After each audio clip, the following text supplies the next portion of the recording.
나는 그에게 아버지가 되고 그는 내게 아들이 되리니 그가 만일 죄를 벌하면 내가 사람의 매와 인생의 채찍으로 징계하려니와 내가 내 앞에서 물러나게 한 사울에게서 내 은총을 빼앗은 것처럼 그에게서 빼앗지는 아니하리라. 새벽을 깨우는 거룩한 기도자 여러분, 주님을 만나는 복된 말씀의 교제가 날마다 우리 안에 새로워진 은총으로 깊어져 가기를 바랍니다. 오늘 우리가 읽어갈 말씀은 어제 이어서 사무엘하 두 번째 단락입니다. 다윗 언약에 대한 말씀을 하며 다윗이 하나님의 집을 신전을 짓겠다는 말에 대하여 하나님께서 기뻐하셨지만 분명하게 선을 그셨습니다. 나는 신전 짓는 것을 원치 않는다. 그것은 하나님의 뜻이 아니라 집의 개념을 어제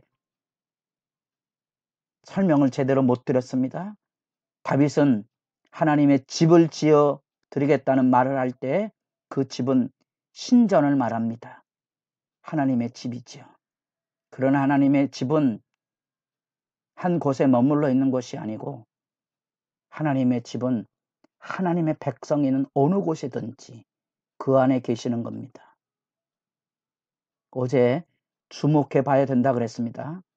오랜 동안 말씀을 읽어가며 묵상하실 필요가 있습니다. 하나님이 어디 계시는가? 반면에 하나님은 똑같은 말, 집이란 말을 씁니다. 히브리어는 같은 개념입니다.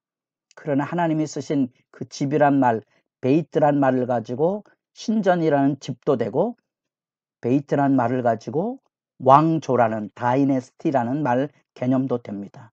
다시 말하면 하나님은 신전을 지어서 하나님의 집을 지어드리겠다는 다윗의 의도와는 달리 오히려 하나님께서 다윗에게 집을 지어주겠다는 거예요.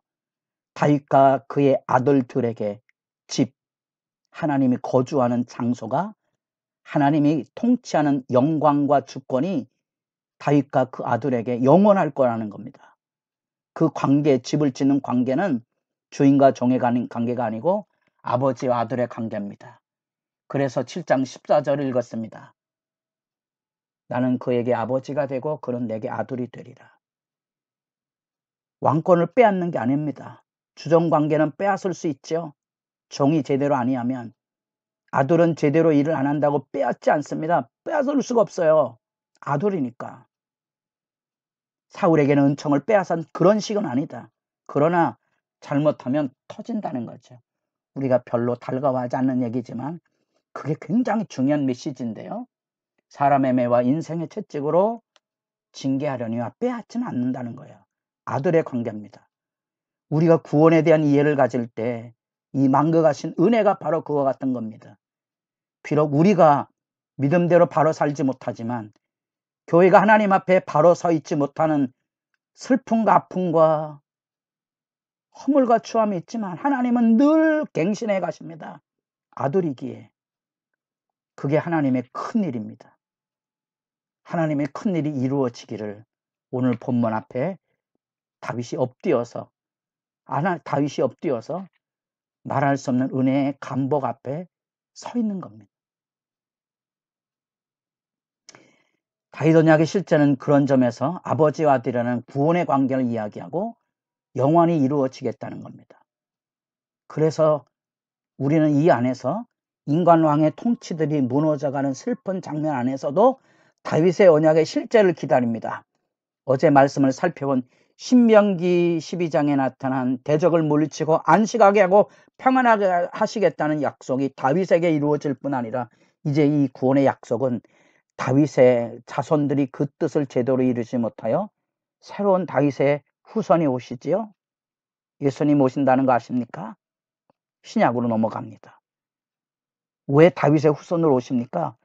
이 아버지와 아들과의 복된 관계가 나라가 무너졌고 다윗 왕정은 무너졌지만 다윗의 언약은 살아있어서 복된 관계는 영원히 이루어지는 겁니다. 그래서 예수님 안에서 우린 다윗 왕정이 언약이 회복된 걸 보는 겁니다. 핵심은 뭐라 그랬죠? 아버지 아들이지요. 아버지와 아들입니다. 하나님의 통치가 우리에게 있는 겁니다. 이제 우리가 해야 할 일은 하나님의 아들로서 다윗 왕처럼 내가 살고는 삶의 영역 안에 가정이든지 교회든지 아버지 뜻을 이루는 겁니다. 공평과 정의를 이뤄서 고통받는 사람들을 돌봐주는 목양을 하는 겁니다. 영혼들을 보살피는 거예요. 교회가 존재하는 의미가 뭐라고요? 이 복된 관계를 유지하는 겁니다. 여기는 누가 높고 낮은 데가 아닙니다. 여기는 신께 공양하는 장소가 아닙니다. 여기는 구원받은 하나님의 백성들이 이 구원의 은혜를 노래하고 감사하고 기뻐하며 살아가는 겁니다. 이 하나님의 말씀을 듣고 18절에 다윗이 엎드려 기도하기 시작합니다. 여호와 앞에 들어가 앉아서 이르되 주 여호와여 나는 누구이오며 내 집은 무엇이기에 나를 여기까지 이르게 하셨나이까. 본래 다윗이 가졌던 그 마음, 2절 말씀에 나는 백항목궁에 거하거늘 하나님의 집이 천막 안에 있다는 사실이 아팠다면 이 위대한 구원의 경륜 앞에 다윗이 압도당해서 나 같은 사람이 감히 누구기에 이 위대한 하나님의 구원 역사 앞에 설 수 있겠습니까 하는 겸비한 엎어짐이 그곳에 있습니다. 그래서 하나님의 용례도 지금 우리가 읽어가는 부분에 반복되는 주 여호와라는 말 또는 주의 종이란 이런 말들은 그냥 우리가 성경 읽으면 지나가는 말씀처럼 보이지만 주목해서 보면 중요한 의미를 가지게 되는 겁니다. 주 여호와여, 주가 되시고 여호와가 되신지만 합쳐서 주 여호와가 됐습니다.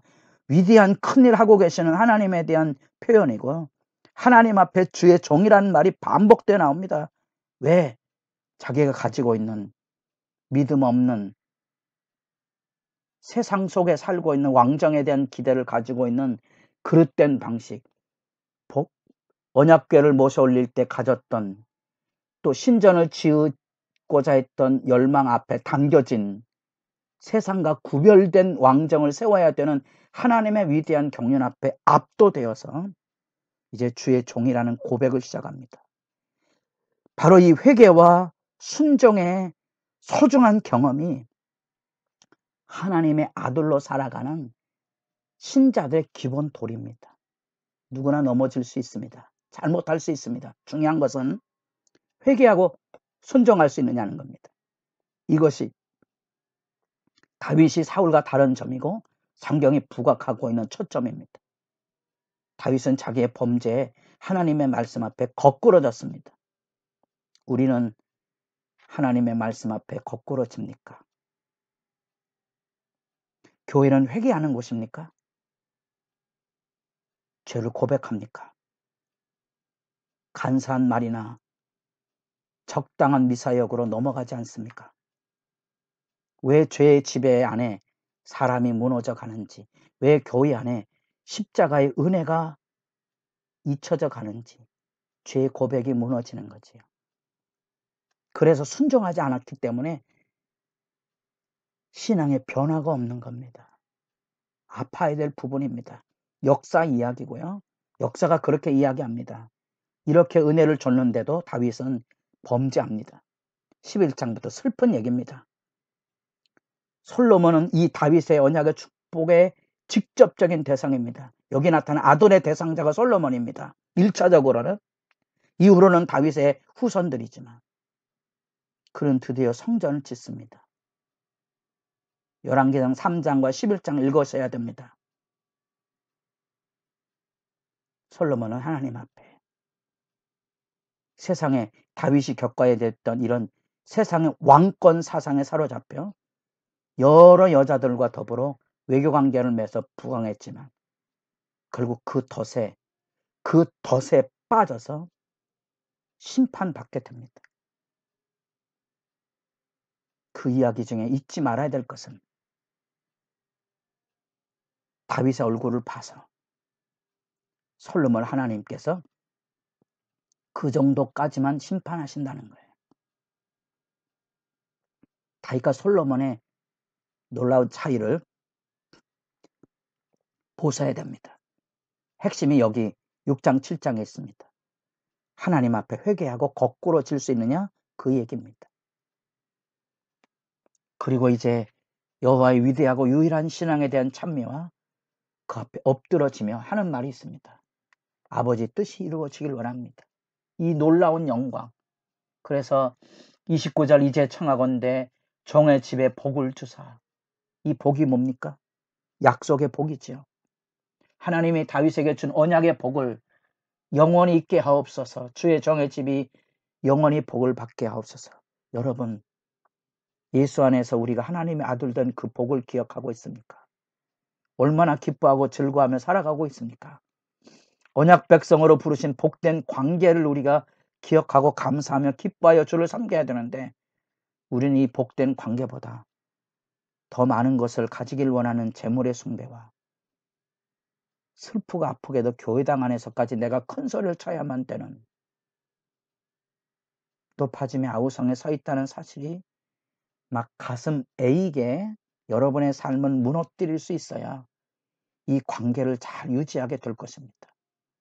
이 절대적인 크신 은혜, 옹졸하고 간사하고 교만한 다윗을 하나님의 말씀 앞에 결정적으로 거꾸러지게 했던 복궤를 모셔오는 일의 베레스우사 사건, 성전을 지어드리겠다고 말했을 때 하나님께서 원치 않는다는 말, 충격적인 얘기죠. 하나님은 집에 거하시는 분이 아니시다. 하나님은 자기 백성과 함께 거니시는 분이시고 그들 속에 행하시는 분이시다. 공평과 정의의 삶을 살아야 될 하나님의 백성의 본분, 그 앞에 자기가 왕으로 부름받았다는 거예요. 그 겸비의 모습들을 기억하셔야 기도가 풍성하게 열려지게 될 것입니다. 그 말씀 앞에 서면 이 복된 관계 앞에 절대 순종과 감사가 쏟아져 나올 것입니다. 여러분의 기도 자리가 복되기를 진실로 소망합니다.